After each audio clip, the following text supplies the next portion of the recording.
Hello and welcome to the C1 English Immersion Experience. In this audio, you'll hear short, real-life situations. After each situation, you'll hear a natural sentence you can say in that moment. When you hear "you can say," focus on the sentence. When you hear "again," just listen and absorb. No need to repeat out loud unless you want to. Just follow the flow. Let's begin. You're in a meeting.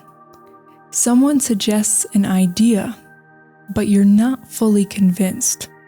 You can say, "I'm not entirely convinced that's the best approach, but I can see why it might work."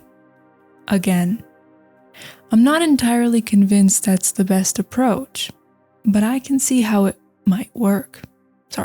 But I can see why it might work." Either way is fine. Why or how. You're talking to someone and you want to disagree politely. You can say, "I see where you're coming from, but I think we might be overlooking something." Again, "I see where you're coming from, but I think we might be overlooking something." You're explaining a situation that became more complicated than expected. You can say, "It turned out to be more complicated than we initially expected." Again, "It turned out to be more complicated than we initially expected." You think someone's explanation doesn't make sense. You can say, "That doesn't quite add up." Again, "That doesn't quite add up." You want to soften your opinion so you don't sound too direct. You can say, "I might be mistaken, but it seems like we're focusing on the wrong issue." Again, "I might be mistaken, but it seems like we're focusing on the wrong issue." You're reacting to a decision that wasn't very smart.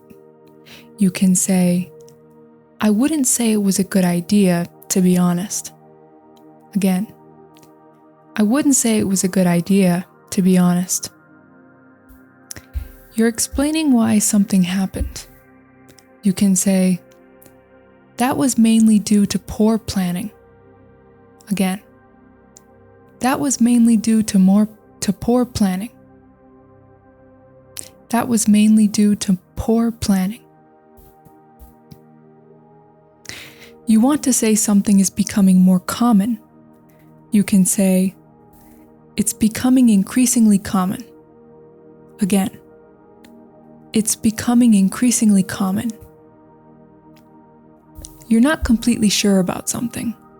You can say, "I'm not so sure about that." Again, "I'm not so sure about that." You want to sound more confident about your opinion.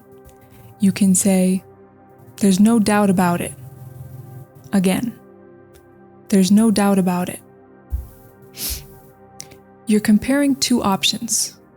You can say, "This one is far more effective." Again, "This one is far more effective." You're telling a story and something unexpected happened. You can say, "So we thought everything was under control, but then things started to go wrong." Sorry, sometimes I read it wrong. It's like dyslexia or something, I'm not sure. But again, "So we thought everything was under control, but then things started to go wrong." You want to clarify what you meant. You can say, "That's not exactly what I meant." Again, "That's not exactly what I meant." You want to rephrase your idea. You can say, "Let me put it another way." Again, "Let me put it another way."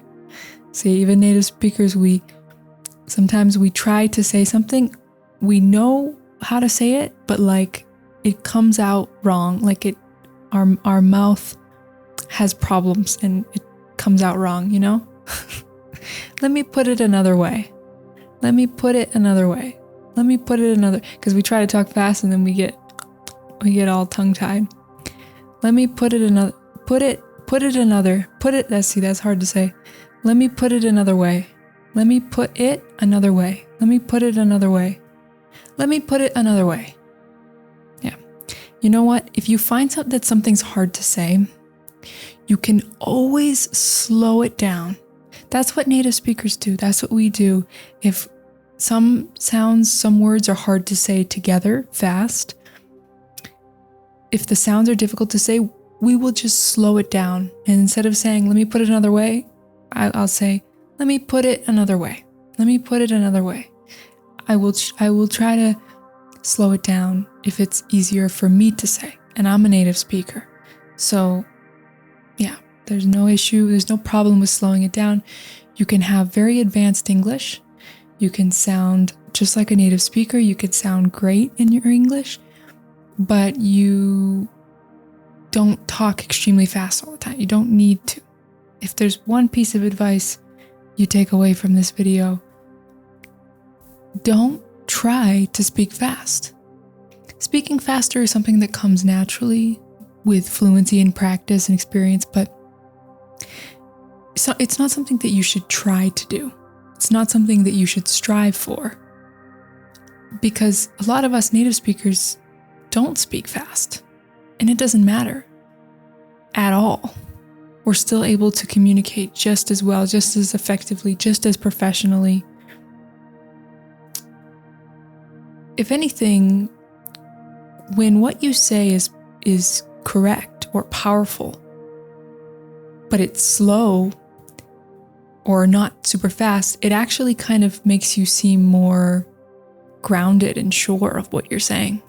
Sometimes when you talk too fast, it sounds like you're a little bit anxious, right? So there's absolutely nothing wrong with slowing it down. And sometimes it's even better. Often it's even better to slow it down. So I just wanted to talk about that for a second, because sometimes I'm a human, I'm not AI, and sometimes you will hear me make mistakes in my reading or in my speaking. But it's just because I'm having a mouth-brain glitch that happens to the best of us native speakers as well. So that's important to remember. I know you want to achieve C1 or C2, but you need to understand that you will always be a human. And so you will always make human mistakes, no matter how much knowledge you acquire. Got it? All right. Let's continue. You're reacting to something that makes sense. You can say, that makes sense. Again, that makes sense. All right. That was part 1. We're going to continue with part 2 of our C1 English immersion. How are we feeling so far? Do you like this method? Do you like this flow? Let me know in the comments what you think about it and what you would like me to do in another video like this. What kind of method or what would you like me to focus on in a future video? But never forget to give me feedback on the current video, because it helps me out a lot. And I like to hear from you guys. All right, so are we ready to continue? Let's go. You're talking about a future plan, but you want to sound flexible. You can say, for the time being, this seems like the best option. Again, for the time being, this seems like the best option. For the time being. For the time being, yes. Someone is explaining something, and you partially agree. You can say, I agree to some extent, but I think there are a few things we should reconsider. Again, I agree to some extent, but I think there are a few things we should reconsider. You want to say something will probably happen. You can say, there's a good chance that'll happen. Again, there's a good chance that'll happen. You're reacting to something unlikely. You can say, that seems unlikely. Again, that seems unlikely. You want to explain that something didn't meet your expectations. You can say, it didn't quite live up to my expectations. Again, it didn't quite live up to my expectations. That's live up. Live up. Live up to, the way I read it was live up to my expectations, which is fine. But if you want to talk about expectations in general, not just yours, you could say, it didn't quite live up to expectations. That was what I have written here, but I accidentally put my in there. But either way is correct. Either way is fine. You're giving your opinion, but you don't want to sound too strong. Well, I don't know why you wouldn't want to sound strong, personally. Kidding. Not really. You can say, I wouldn't go that far. Again, I wouldn't go that far. So, yes, that's like if you're having a conversation with someone and someone says like something that is a little bit extra bold or extreme, or it's like, a little bit stronger than what you would say, you might say, well, I wouldn't go that far. Like if you're talking to someone and they say, oh, do you, I hate this thing. Do you hate this thing? You might say, oh, I wouldn't go that far. It's not that I hate it. This is not my favorite. I wouldn't go that far as to say I hate it. All right. You want to say something is mostly true. You can say, for the most part, that's true. Again, for the most part, that's true. You're explaining a result. You can say, as a result, everything was delayed. Again, as a result, everything was delayed. You want to introduce a contrasting idea. You can say, that being said, we should consider other options. Again, that being said, we should consider other options. You're describing a gradual change. You can say, there's been a noticeable shift. Again, there's been a noticeable shift. You want to say something is obvious. You can say, it's pretty clear at this point. Again, it's pretty clear at this point. You're expressing doubt about someone's intention. You can say, I doubt that was intentional. Again, I doubt that was intentional. You want to say someone probably realized something. You can say, they must have realized something was off. Again, they must have realized something was off. Something was off is like something was not right. You're explaining that something could have been avoided. You can say, this could have been avoided altogether. Again, this could have been avoided altogether. In this case, altogether is one word. There are two words, all and together, but they make one word that's actually spelled A-L together. So it's just one L, A-L, and then the word together. And that is all one word as well. So just so you know. You're describing a situation that's temporarily true. You can say, for now, this will have to do. Again, for now, this will have to do. This will have to do. Yeah, it's like this is what we got. This is what is gonna have to happen. This is what is gonna have to work. You want to sound more natural and less formal. You can say, it's not that big of a deal. Again, it's not that big of a deal. Okay. Sometimes the contexts are not very specific that I'm providing, because I'm providing like a sentence that gives you a little bit of context, but sometimes it's still very general. It's not very specific. And then the example phrases of what you could say are like related, but not necessarily, it's not super clear always, like what is happening. I'd have to like provide you with a whole paragraph of context to kind of give you something more specific.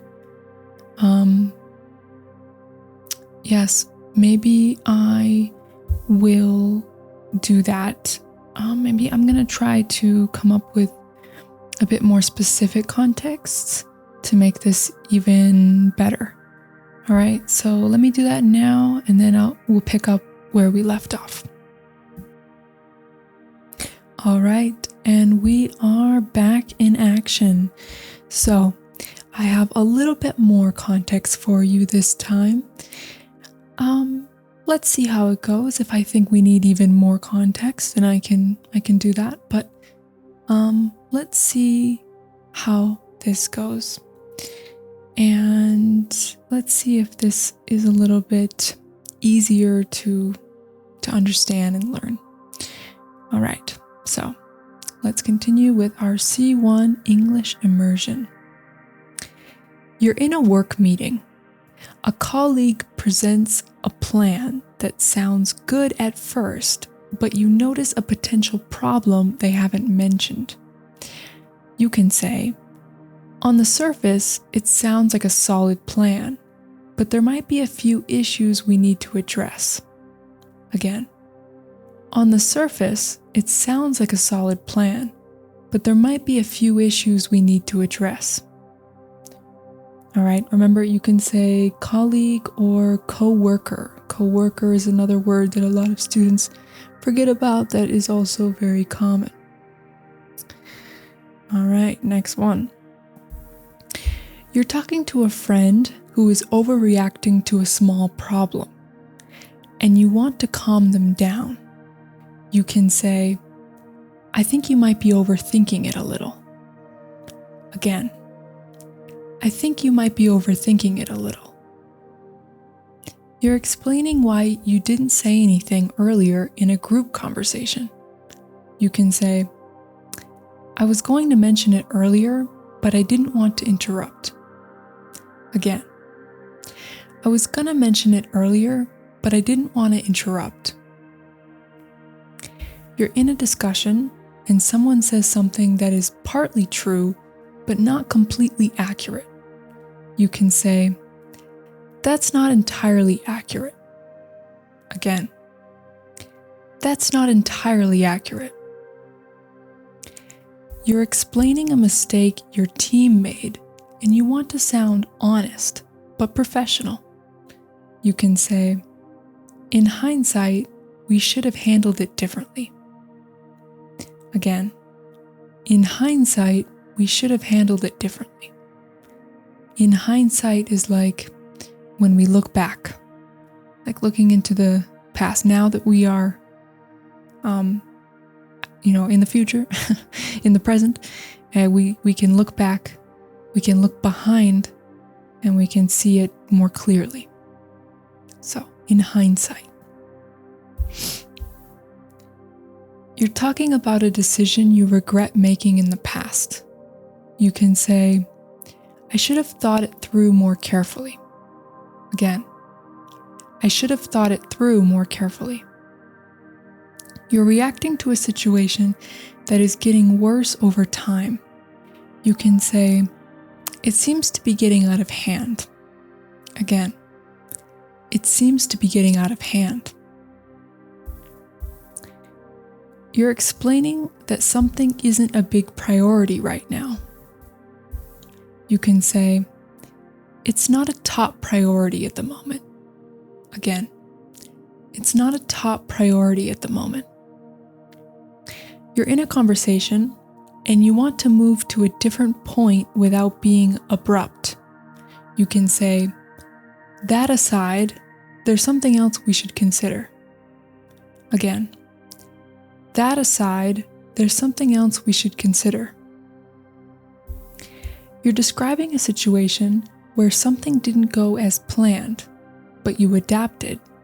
You can say, it didn't go exactly as planned, but we managed to work around it. Managed. Again, it didn't go exactly as planned, but we managed to work around it. Managed to, see, that's hard to say. Managed to work. Sometimes, even though it's a word in the past, it's a verb in the past, and it has that ed sound, has that managed. Because I'm saying managed to work, sometimes the d gets cut off because it's hard to say, and you just say managed to work, and you can't really tell, other than based on the context, that I'm saying managed, like in the past. Sometimes we are saying the verb in the past, but it sounds like it's in the present because that ending sound is not easy to say, or it's not clear in this particular phrase. So you have to kind of pay attention to the context clues sometimes to know that we're talking about the past in English. Next one. You're talking about a topic where you don't have complete information. You can say, as far as I know, nothing has been confirmed yet. Again, as far as I know, nothing has been confirmed yet. You're reacting to someone's explanation, and you understand their point. You can say, I get what you're saying. Again, I get what you're saying. Remember that get is used to express understanding the point of what someone's saying. It's not used to express that you understand the language that they're speaking. So if you want to express that you understand their English or the language they're speaking, then you use understand. You don't use get for that, because get is about understanding the point, not the language. All right, just wanted to make that distinction because a lot of students don't know that. So, even advanced students, I guess. I don't know. Okay, next one. You're explaining that something is obvious after the fact. You can say, in hindsight, it was pretty obvious. Again, in hindsight, it was pretty obvious. You're describing a situation where someone misunderstood something. You can say, there seems to have been a misunderstanding. Again, there seems to have been a misunderstanding. You're talking about something that is improving slowly over time. You can say, it's gradually getting better. Again, it's gradually getting better. All right. How is it going so far? Are we liking more context? I think I am liking it. I think to me, it's flowing better. It's making more sense. A little bit more specific context. I think it's good. Let me know if you like that I added a little bit more context, made it a little bit more specific.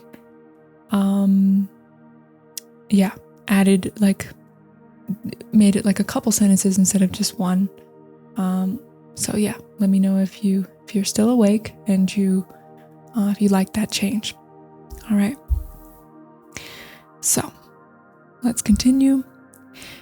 You're in a meeting. Someone is explaining a problem, but you think they're focusing on the wrong thing. You can say, I think we might be missing the big picture here. The bigger picture here. I think we might be missing the bigger picture here. Again, I think we might be missing the bigger picture here. You're talking to a friend who keeps delaying an important decision. You want to suggest action without sounding pushy. You can say, at some point, you're just going to have to make a decision. So it says going to have to, but as a native speaker, I read that as gonna have to. Gonna have to. You're just gonna have to make a decision. Again, at some point, you're just gonna have to make a decision. And yes, even people in professional environments, at work, in the office, or wherever, talk like that. You're just gonna have to. It's very common. It's not slang, like it's just like normal modern English. It's just, it's normal. You're explaining why something isn't as simple as it seems. You can say, it's not as straightforward as it looks. Again, it's not as straightforward as it looks. So straightforward and simple are not always the same thing, but they could be kind of the same thing. Like it kind of just depends on the context, right? You're reacting to a situation where everything is unclear and confusing. You can say, it's all a bit up in the air at the moment. Again, it's all a bit up in the air at the moment. So, it's up in the air, or it's a bit up in the air. It's like, it's not decided. In this case, it's unclear and confusing, but it could be like for something that's we're not sure about yet. It's undecided. Like, the plans for this weekend are still up in the air at the moment. Like, they're not decided, right? It's not set in stone. We're still not sure. We're still deciding. So that's how you can use up in the air. It's up in the air at the moment. You're describing a situation where you expected a better outcome. You can say, I was expecting it to turn out differently. Again, I was expecting it to turn out differently. You're talking about a problem that keeps happening again and again. You can say, this keeps coming up. Again, this keeps coming up. This problem keeps coming up. You're in a discussion and you want to emphasize what really matters. You can say, at the end of the day, that's what matters most. Again, at the end of the day, that's what matters most. I use this phrase all the time. At the end of the day, like, does it really matter? I always say stuff like that. You're explaining something, You're explaining that something depends on another factor. You can say, it all depends on how things play out. Again, it all depends on how things play out. So, how things play out, it's like how things turn out, how things go.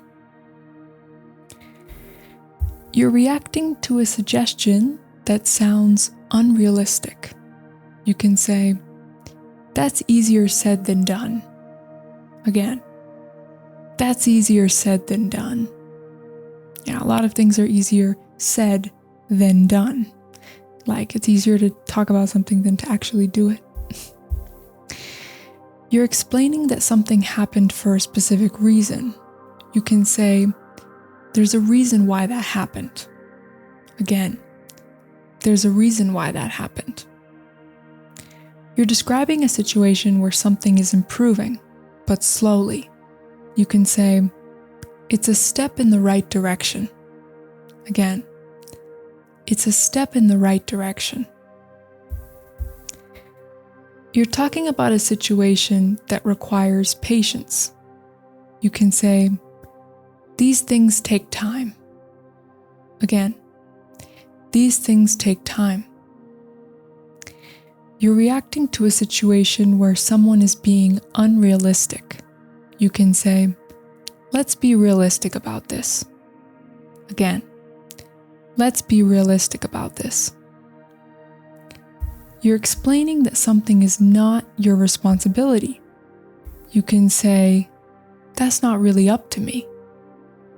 Again, that's not really up to me. So, that's not really for me to decide, essentially. That's why when people say, it's up to you, it's you can decide. You're describing a situation where something didn't have much impact.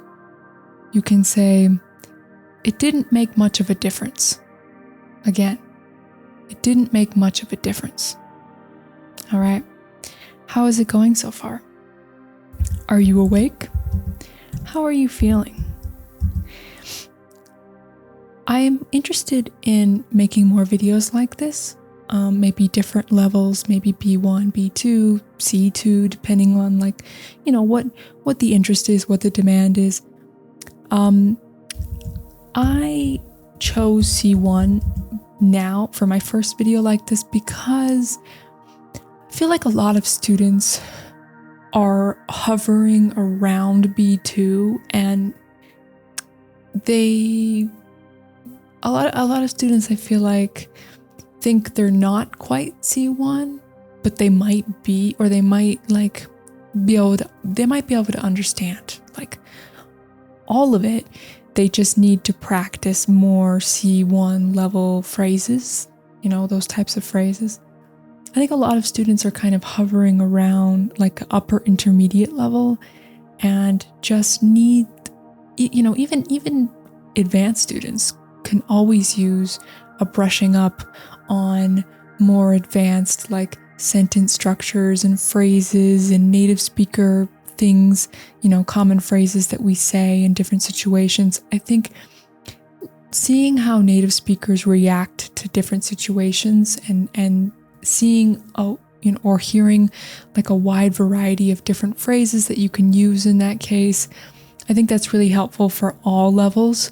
I think when you're learning another language, that's not your native language, you always are looking to expand your vocabulary and sound more like a native speaker and know what to say in different situations and sound more natural. And so I think regardless of your level, even if you're B1 or you are super advanced, you can still benefit from a video like this, from kind of a C1 type sentence, collection of sentences and vocabulary and situational English examples. I think that most people would be able to benefit from this. So that's why I chose this C1 video. And also people tend to like these learn English while you sleep videos, these kind of relaxing videos that, it's not really for learning English while you sleep, obviously. It's for one, having something relaxing to fall asleep to. You can practice your English right before you fall asleep, and then you can kind of fall asleep to it. So in that way, it kind of works like a 2-in-1. You can practice your English and then you can go to sleep. You can achieve those two things. So I think people like it for that reason. But of course, some people listen to it and they don't even have the intention of sleeping. So they just like to listen to a podcast type video, a relaxing podcast style video that I'm doing. So either way, it's a win for whatever you're looking for. This is the kind of stuff that helps you improve your English, and you can listen to this multiple times so that these phrases really sink in. They really stick with you, and you remember them, because I'm teaching you a lot of stuff right now. I mean, I'm using a ton of examples, and probably a lot of it you already know, or some of it you know and some you don't. But basically, the more you listen to it, it's only going to get more like, stamped into you. Like it's only gonna sink in more, and it's gonna stick with you better. So yeah, you can definitely listen to my videos like this again and again.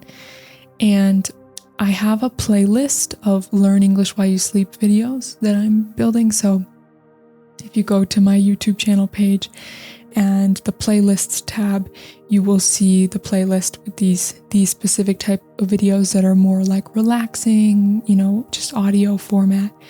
And then of course I have all my other podcast style videos where I actually film myself, where I'm talking about all kinds of different things. I've made a lot of long podcast style videos where I show like my natural reactions as a native speaker to all kinds of different situations. And I get a little bit silly and funny, so they're kind of entertaining. The Learn English While You Sleep ones are a little bit more relaxed and not so like entertaining. But I definitely do have more entertaining ones with the visual component as well. And I'm speaking more like in my normal voice. This is my more like sleepy time, relaxed voice, my quiet voice. So yeah, so I have something for everyone, regardless of your specific tastes or what you're looking for, what you feel like listening to today. I have a lot of stuff. I have a lot of content, and yeah, and always make sure to leave me a comment. I love the comments. So yeah, all right. Thanks for that little intermission time. It was just a random intermission. I didn't even warn you. You're like, okay, get back to the C1 English immersion. Okay, let's get back to it. Let's continue with the examples. So let's go. Alrighty then. You're in a team meeting. So there's a lot of work stuff here. There's a lot of meeting related stuff. But if you don't have that kind of a job, well, it doesn't matter, because you can still use these phrases in normal life situations. You could be with your friends, you could be anywhere. Like you could be in any life situation and use these phrases. It doesn't have to be at work. It doesn't have to be in a meeting. It's just the context, the contextual examples that they provide, because a lot of people do have these experiences, but it doesn't have to be that for you. It could be, like I said, you could use these phrases anywhere, anytime, with anyone. So don't get hung up on that. It's not just like for business or work English. Honestly, most of the language we use at work, besides the vocabulary that's related to the specific job, a lot of the other stuff is just normal English that we just use all the time. So it's not like we speak a totally different language at work, right? Okay, so you're in a team meeting. Your manager suggests launching a new feature next week, but the team hasn't tested it properly yet. You can say, I'm a bit concerned we might be rushing this. Rushing. Again, I'm a bit concerned we might be rushing this. We also say rushing into this. It's another way of saying it. Like going too fast. Maybe being a little bit impulsive. You're talking to a friend who keeps changing their plans and can't decide what they want to do. You want to point it out without sounding rude. You can say, you keep going back and forth on this. Again, you keep going back and forth on this. You're explaining to a colleague why a project failed, and you want to be clear but not overly negative. You can say, it didn't go as well as we'd hoped. Again, it didn't go as well as we'd hoped. You're in a conversation and someone interrupts you before you finish your point. You want to politely continue. You can say, as I was saying, again, as I was saying, So it's like, as I was saying, ... and then you would say what you were saying. You're talking about a situation where everything is finally improving after a difficult period. You can say, things seem to be getting back on track. Again, things seem to be getting back on track. So you can think of like a railroad track, like the train tracks. You know, a train, it goes along a track, the train is on a track. So if it goes off the tracks, then it's like chaos, you know, but if it gets back on the track, get back on track, then everything is going well, smoothly. Everything is going smoothly. You're reacting to a complicated explanation, and you want to summarize it simply. You can say, so basically, what you're saying is ... blah, blah, blah.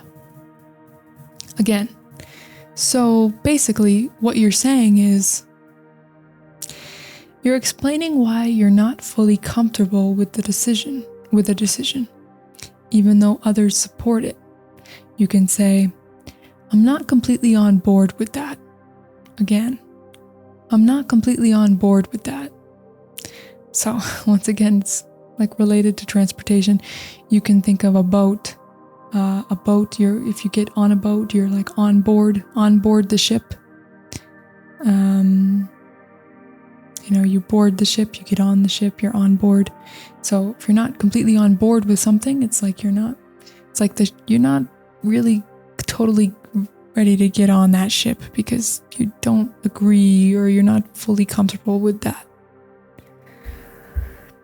You're describing a situation where someone misunderstood your intentions. You want to clarify calmly. You can say, that's not how I meant it. Again, that's not how I meant it. You're talking about a plan that might work, but you're not fully confident. You can say, it could work, but it's not guaranteed. Again, it could work, but it's not guaranteed. It's not guaranteed. You're explaining that you expected a different result based on previous experience. You can say, based on past experience, I thought it would turn out differently. Again, based on past experience, I thought it would turn out differently.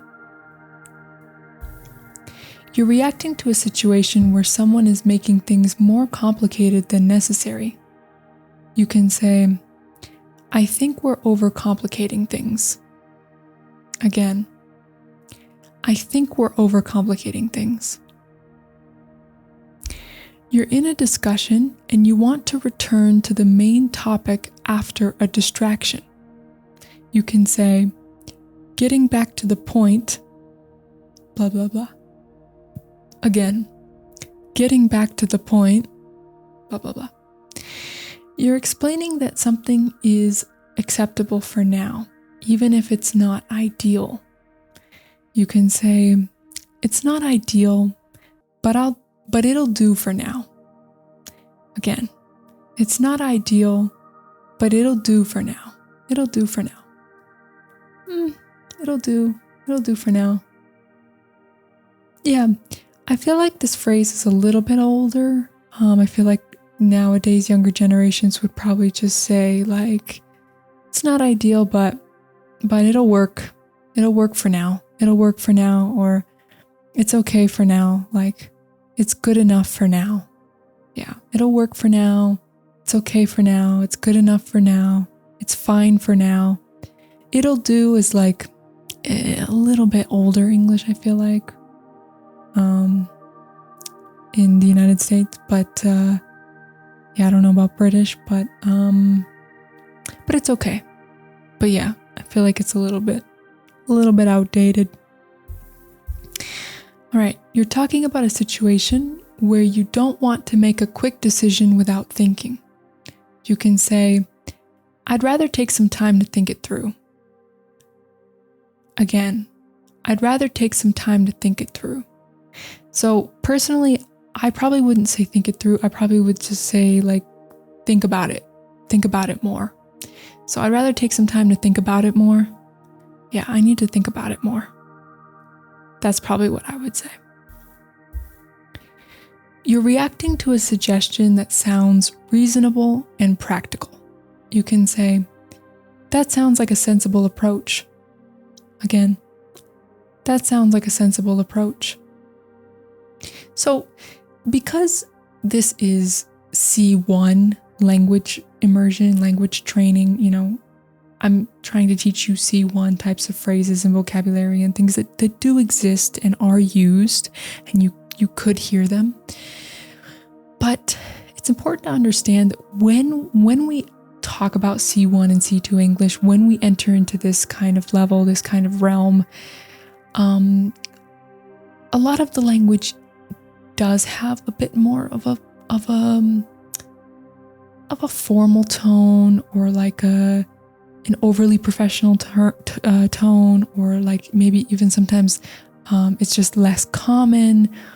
But it exists and it's fine and it's totally valid to use. Like everything that I've told you so far in this video is absolutely valid and something you totally can say and people might say. But it's not like the most it's not always the most casual, natural, everyday English type stuff. But and some of that stuff, especially when we get into like slangs and there's a lot of expressions that you could consider common everyday English, informal, that is still it could also be considered C1 just because of, it's still kind of like advanced, So advanced doesn't necessarily mean like professional or formal. Those are not synonymous. You can have advanced English that's like, very unprofessional, basically, unprofessional English. But typically when you look on the internet for like C1, C2 type stuff, you're going to get more of what's going to come up is more of the professional stuff. Or when you take exams like the IELTS or whatever, or, when you read books, when you read stuff, written English is usually more professional, more like academic English, higher vocabulary, more like polished and formal sounding. So like I have said in a previous video I made about these kinds of levels, the CEFR levels, the B1, B2, C1, C2. With a B2 level, you can do most things you need to do in life, no problem, right? Like B2 level is like good enough for most of life.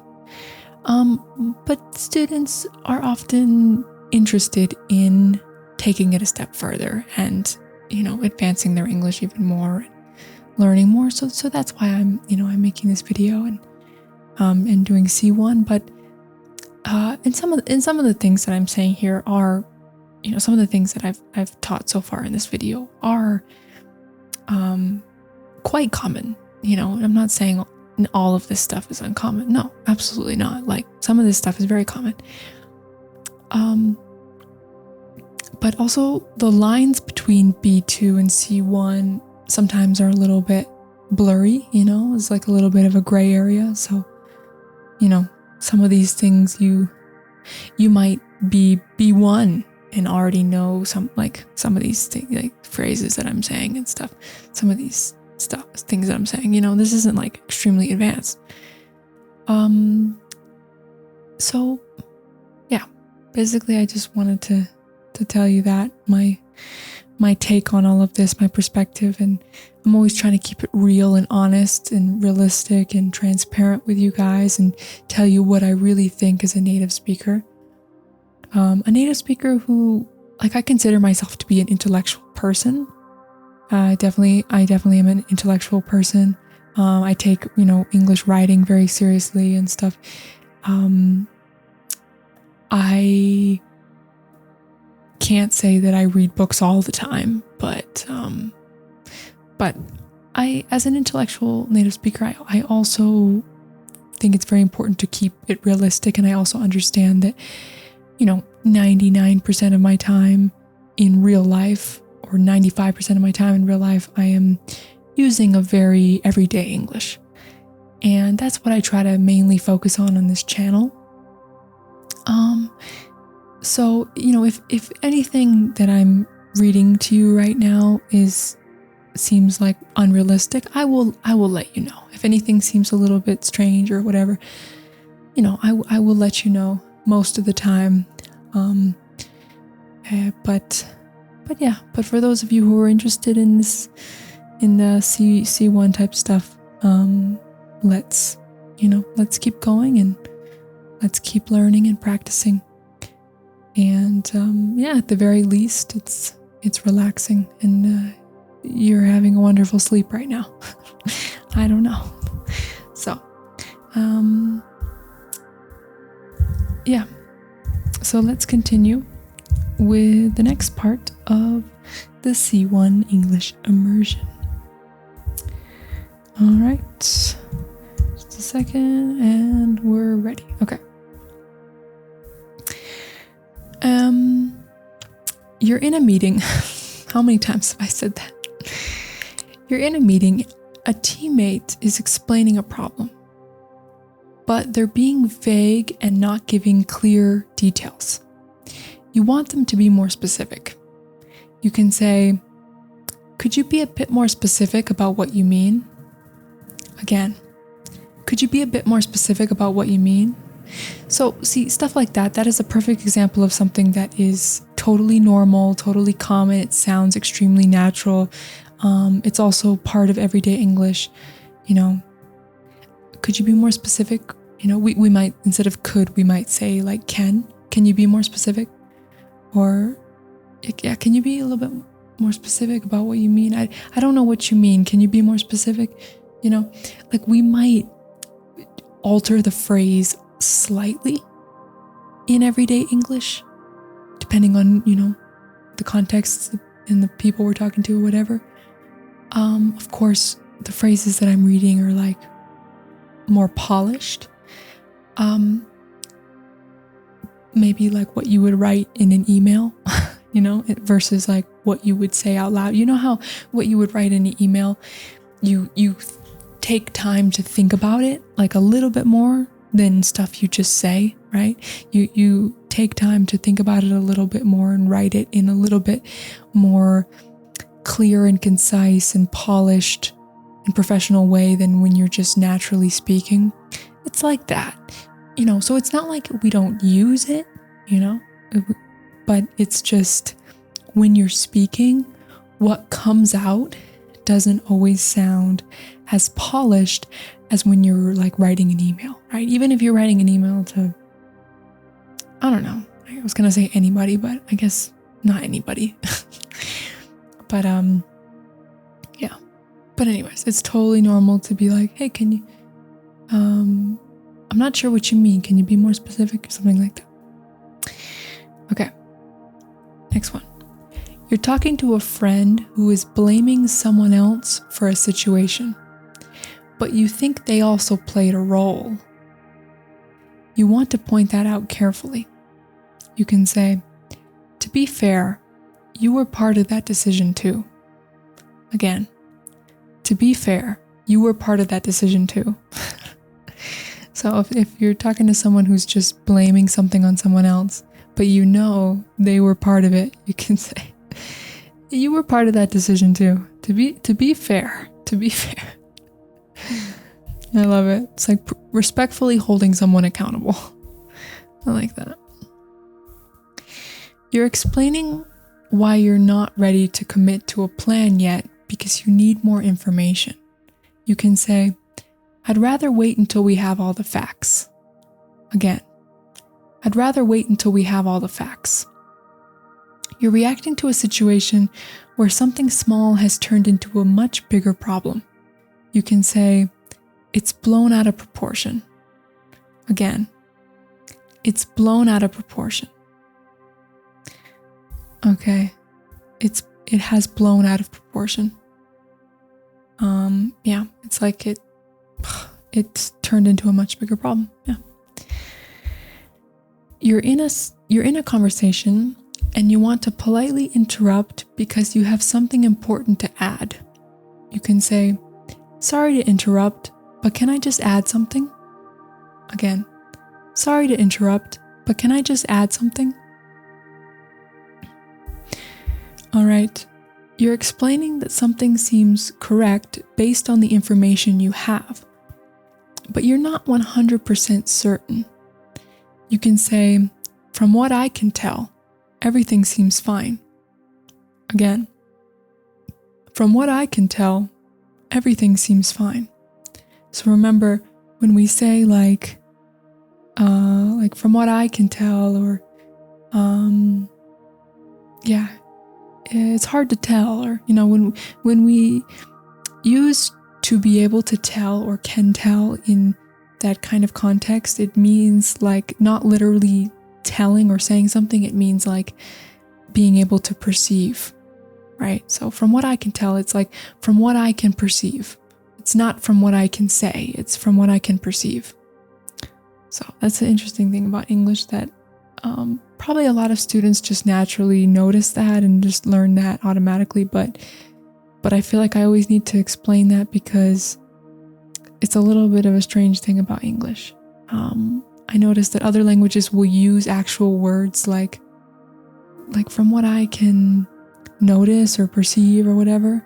And yeah, you can say that in English too, but the most common way to say it is like "from what I can tell." And it's strange that we use the word "tell" because it's not really tell,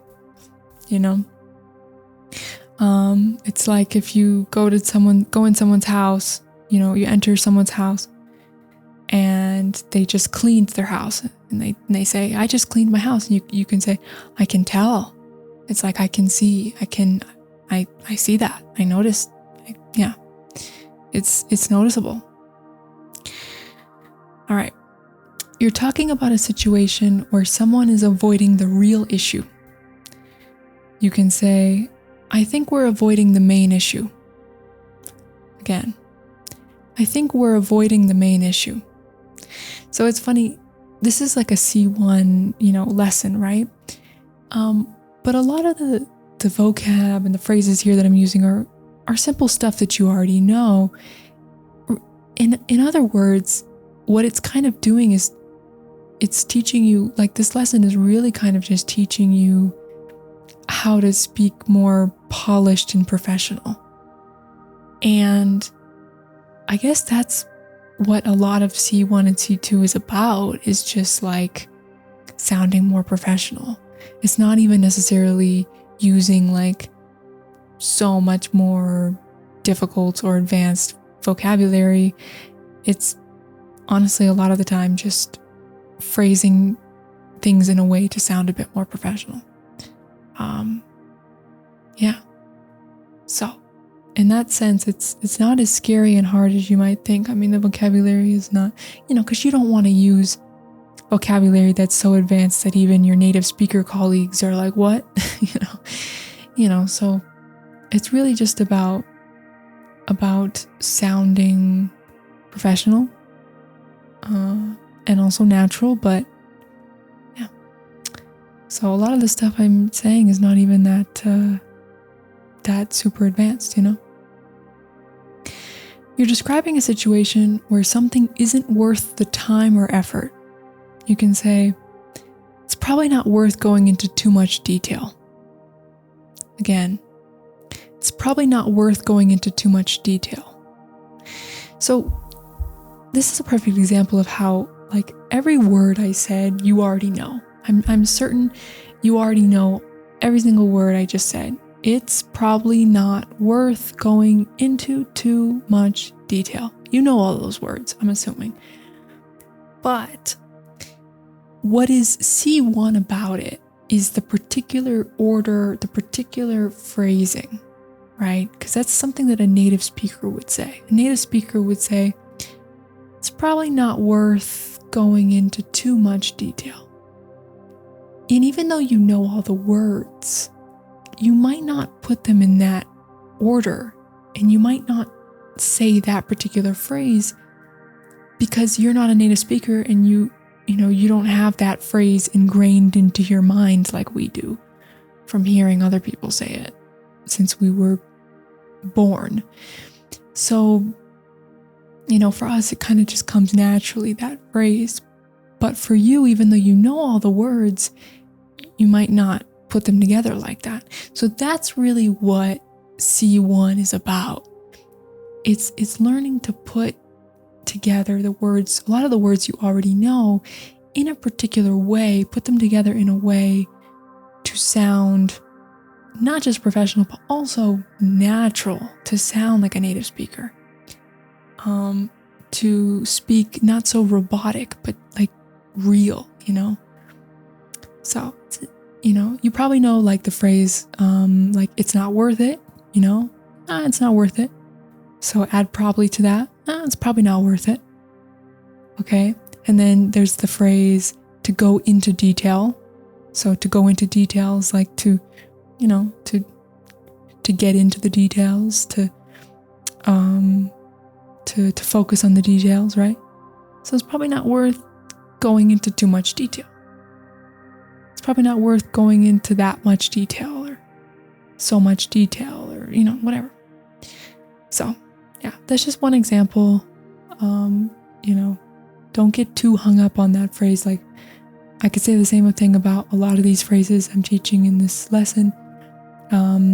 You might know all the words, but you might have never thought of putting them in that particular order in a context like that. And that is what it's all about. That's what I want you to learn and focus on. All right. Yes. And this also comes from, consuming content in the language, listening to native speakers talk. I mean, you're doing that right now. I am a native speaker, but like more natural situations, like right now I'm just reading this stuff, and then adding my commentary and stuff. But, like watching videos, like realistic, stuff, or listening to podcasts. Podcasts would be a great way to hear some of these phrases and stuff in real life. Yeah. And the more you hear stuff, it'll kind of just stick with you. Don't get overwhelmed or be worried about, oh my God, you're going through so many phrases and so many, I'm not going to remember all this stuff. That's not what it's about. At this point of your English learning journey, when you get to like C1, it's not about memorizing stuff anymore. It's not about memorizing vocabulary and verbs no.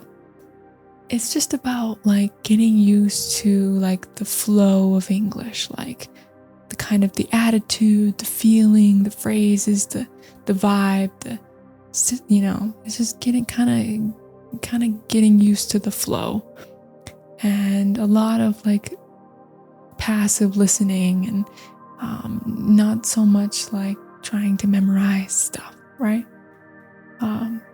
It's all about exposure.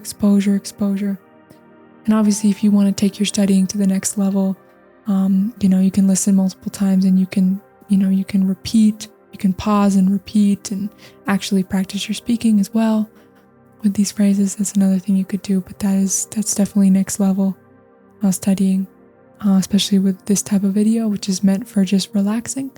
But that's always an option with all of my videos to practice speaking as well, pausing and speaking.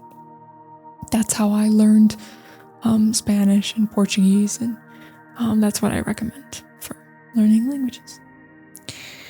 Okay, to practice your speaking, right? Because that's like really the biggest issue students have, is just not enough speaking practice, really. That's like the number one issue that they have. Okay, let's continue. You're reacting to a decision that doesn't seem logical. You can say, that doesn't really make sense to me. Again, that doesn't really make sense to me. You're explaining that something will happen eventually, even if it takes time. You can say, it's only a matter of time. Again, it's only a matter of time. Yeah, it's only a matter of time until something happens. It's a very common expression. I use that a lot, actually. You're describing a situation where someone misunderstood the situation completely. You can say, they got the wrong idea. Again, they got the wrong idea. You're in a discussion and you want to highlight a key point before continuing. You can say, the main point is this, blah, blah, blah. Again, the main point is this. That's a word that a lot of students forget. Main, M-A-I-N. A lot of students who speak Latin-based languages, their brain always goes to principle because they know that the word principle exists in English. And it's, that's kind of like the word that we use in Spanish and Portuguese. But in English, yes, principle, the principal point, like principle exists and it does have this meaning, but it sounds a bit strange and uncommon. So really what we say is the main point, the main thing. So main is this really important word to have in your vocabulary. And it's also where I'm from. Well, I'm from the state of Maine, which is spelled M-A-I-N-E. So the only difference is that there's an E on the end with the state. And with the normal word, there's no E. So, yeah. You're explaining that something is improving, but not as quickly as you'd like.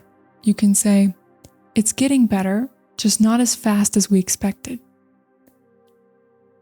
Again, it's getting better, just not as fast as we expected.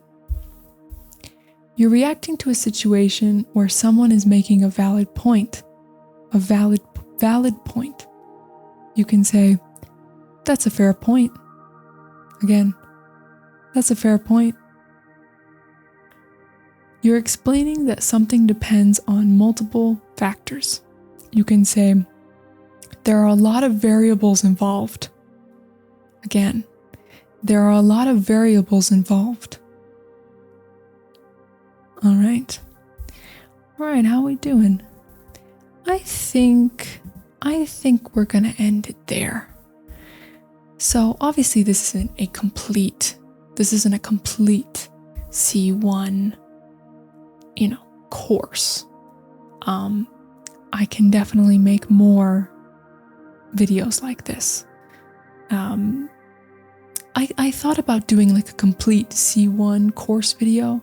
I'm not sure how long that would take though, and I don't know at which point I could call it like complete. I feel like it's a huge task. It's a huge topic to teach in just one YouTube video. Obviously, there are teachers who claim to do that. I don't know if they really are, but I've never watched one of those videos. There are also teachers who sell courses like friggin' $300, $200 for an entire C1 course. People like, English with Lucy. I'm against these silly courses. Like, you achieve, I don't even really believe in following these kinds of levels, but if you are going to kind of focus on these C1 kind of B2 level, these types of levels, you get there just to the same methods as you get to A1 and A2. Every level is the same. It's all just about more exposure to even more advanced stuff, practicing, blah, blah, blah. It's all the same stuff. It just takes time. It takes time. And, yeah. Like, obviously, no matter what course you take, video you watch, thing you do, you can always improve. But are you going to watch one video or take one course and all of a sudden be an absolute master of the C1 English level and all the phrases that you could possibly consider to be C1? No. But it's just kind of one resource of many. to learn stuff and to practice, right? But ultimately it takes infinite time and exposure. It's a lifelong journey. It's a lifelong journey, learning a language, improving a language, right? So, so you have been a wonderful viewer, listener. If you are still awake, congratulations. You are amazing. Maybe you're just listening to this during the day after a cup of coffee and it's not an issue.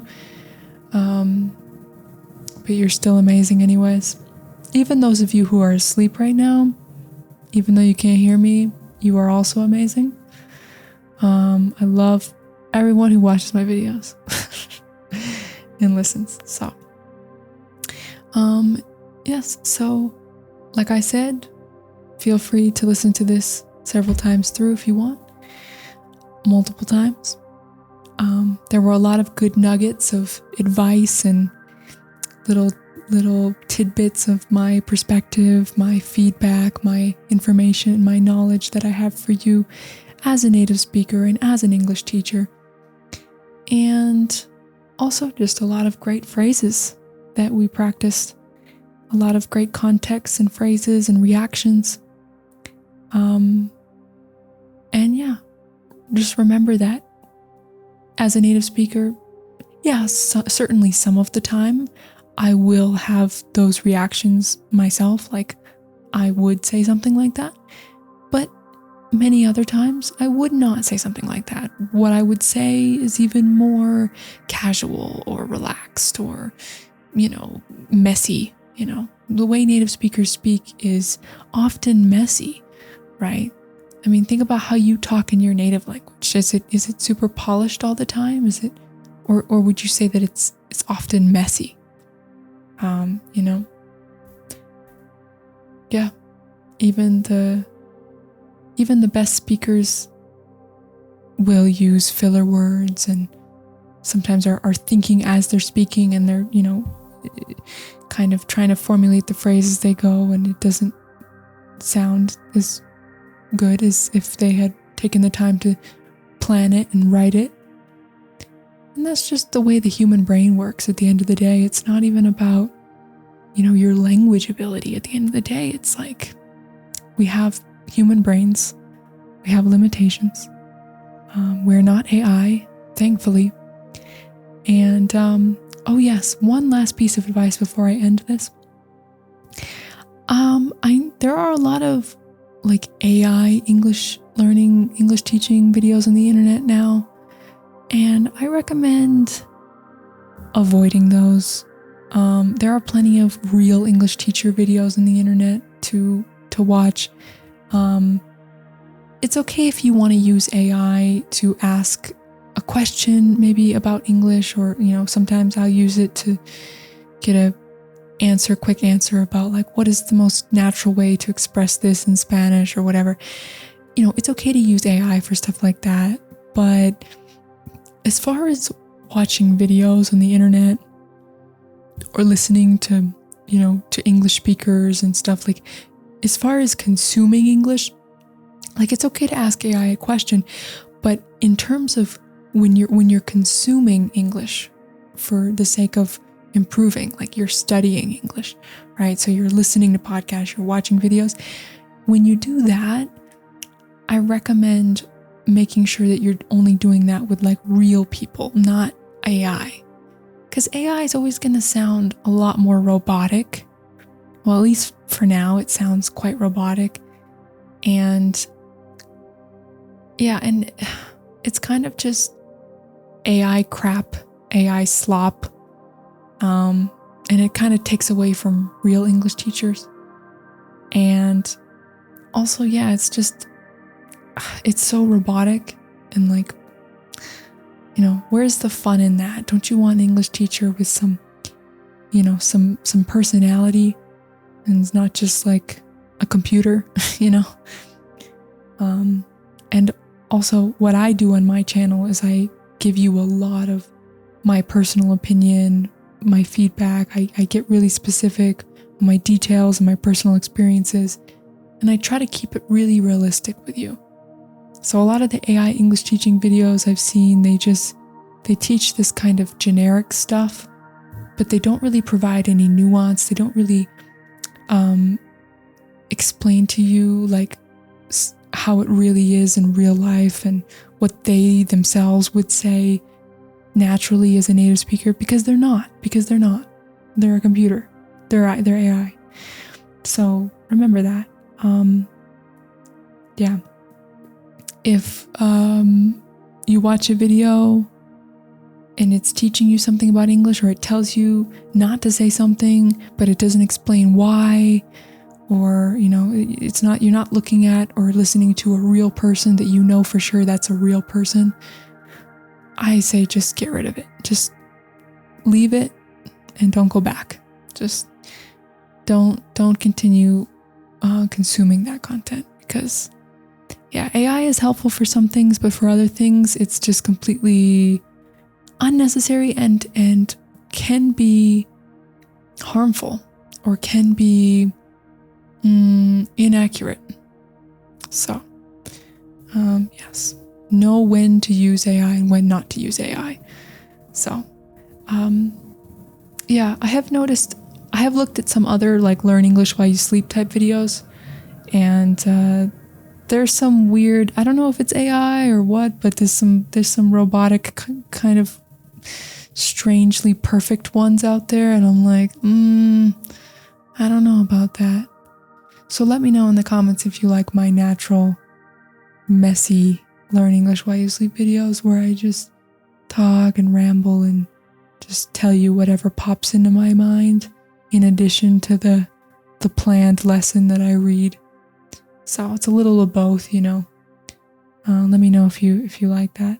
I think that most people prefer that, but yeah. Okay, so have a wonderful night, day, whatever it is for you, wherever you are on this big green planet. Blue. It's mostly blue, I think, not green, actually. Well, actually, is it really blue or is that an illusion? Anyways, I don't know. I need to go to bed myself. It's midnight here where I am, currently in Mexico City, but I don't live here. I don't live anywhere. I'm always traveling. So I'm a nomad. So right now I'm in Mexico City, but next week I'll be somewhere else. Yes, every few months I tend to go somewhere else. So yeah, I'm going to bed now. Good night. And until next time, see you later. Bye bye.